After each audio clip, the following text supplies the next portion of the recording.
Hey everyone, um, welcome to First Life Group. This is a little bit less formal video than we've done in the past. I just want to simply introduce the book that we're going to use in the fall. It is What If Jesus Was Serious About the Church by Skye Jethani. I like a lot of Skye Jethani's work. Look, if you haven't gotten it yet, you can get it Amazon. We've got a couple copies at Helen's desk, and you can catch up quickly.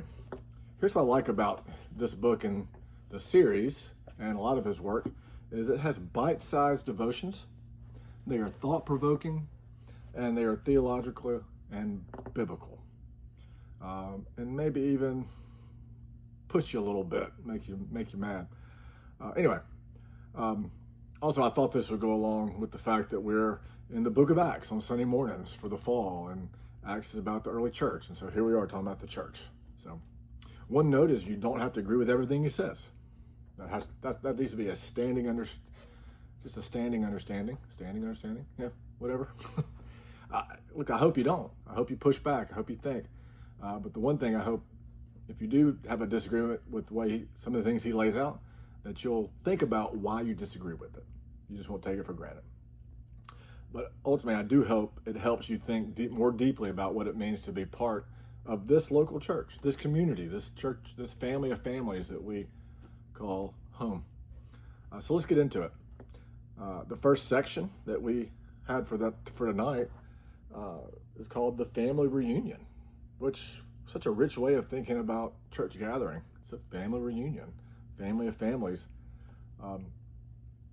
Here's what I want us to think about.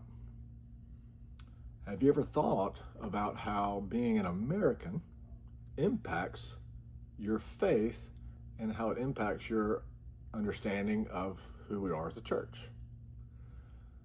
Maybe not. Author, speaker David Foster Wallace at a commencement address years ago, he told a story about two young fish swimming along. The older fish passes by and says, "Morning, boys, how's the water?" And the two younger fish swim on for a bit until one finally turns to the other and says, "What in the heck is water?" You know, the lesson, sometimes the most obvious realities of life are hardest to see because they're just part of what our everyday life that we don't know, that we don't recognize anymore, and we don't see how they impact us. They surround us so completely we don't even realize they're shaping us. I think for us Americans, two of those things that we don't even think about are our individualism. Social scientists put countries on a scale of individual to collectivist, and no surprise, the United States is the most individualistic country in the world. And the other is that in almost everything we do, we are consumers. It's just who we are. Neither of those things are necessarily bad in and of themselves. It's just we are what they are. Part of it, we can't help this. It's really part of the water we swim in as Americans. But as followers of Jesus, we have to be aware of them. And you know, as Oxonians, whatever we call ourselves here in this beautiful city, we have the square and the campus to constantly remind us of our culture and the waters we swim in. We are constantly bombarded with consumer experiences and activities, aren't we? I mean, football is about to kick up, and those are amazing consumer experiences. And the square, they're just fun. They're fun, but if we're not careful, we can start to see the church as another of a long line of activities and consumer opportunities, which can impact how we understand our calling as a local church. And what is that calling? We lean on Skye Jethani here to be an extended family of faith, a community whose purpose is to know, worship, and become more like Jesus together. A faith family, a family of families, a community whose purpose it is to know, worship, and become more like Jesus together. At OU, our terminology for it, our mission statement, we say we're practicing the way of Jesus together. Here's the big point to consider. How we think about church matters. and we take in consideration how culture and the waters we swim in impacts that. One of the scriptures Sky Jethani used in actually the first devotion is Acts 2:42 through 47, a well-known passage out of Acts. It paints a beautiful picture of the community aspects of the first church.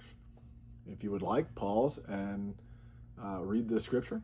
Just hit pause, and we'll be here when you're back. Welcome back. All right, if you paused. It's a great scripture. The scripture can seem unrealistic to us today, particularly us Americans. And honestly, some just kind of throw their hands up and say, we can't be like that. To that, I would say, in some aspects, yes, but in some aspects, no. Because we are called to this time, this culture, and this location. That's a direct quote from his introduction. We're called to this time, this culture, and this location. So it's going to look different than the early church because we are not different culture than they were. But the key thing to take away from the scripture for us is that this was first and foremost a community rather than an organization. It was an extended family that was moving forward in their worship and taking care of one another. And that we can do. It may just look different. And Sky makes that point clearly, and I think it's one that is good for us to hear. Here's where Sky Jethani brought up the different ways we use the word church, and I thought it was helpful. This applies to OU as well. You know, it is a building. I say it all the time. Every day I'll say, I'm going to the church. I mean the building. It's a 501c3 institution. If you donate money, if you have a tithe, it's going to the institution. It is. A government-sanctioned 501c3. When you get a tax break, it's an institution. It is an event. We say, I'm going to church. We had church this morning, and what we mean is a gathering and a series of events. And it's all those things, and we don't have to pretend they're not. But as Jesus continues to transform our thinking and our patterns of life, I hope it will more and more think of OU as a big, extended family of families, a tribe, a community of believers learning to practice the way of Jesus together, because it is a different mindset. And within this, I hope you'll see your life group as a core part of that extended family. The family of families, the extended family within the larger extended family, to be honest with you. You know, one that you're committed to being more open, honest, and vulnerable with over time. On your own time, but that is always going to be the goal of life groups. Openness, honesty, and vulnerability. Again, here at OU, our vision we're chasing towards, we're striving for by the grace of God is that to practice the way of Jesus together. And again, to quote Jethani, we are called to this time, this culture, and this location. So maybe the challenge for us is this: can we see the water we're swimming in? And can we recognize how individualism and consumerism might shape our vision of who we are as a church? And by God's grace, may He help us see it more and more as a Christ-like community. That's a lot to chew on in a short devotion. There's a lot to chew in each of these devotions. I hope you engage them. I hope you enjoy them. If you're behind, easily catch up. But as you read them, here's what I want you to think about. And you can journal these. What challenged you? What convicted you? What encouraged you? And maybe what made you mad? What did you disagree with? And those would be some good questions to jump into now. So, how about it? Thanks.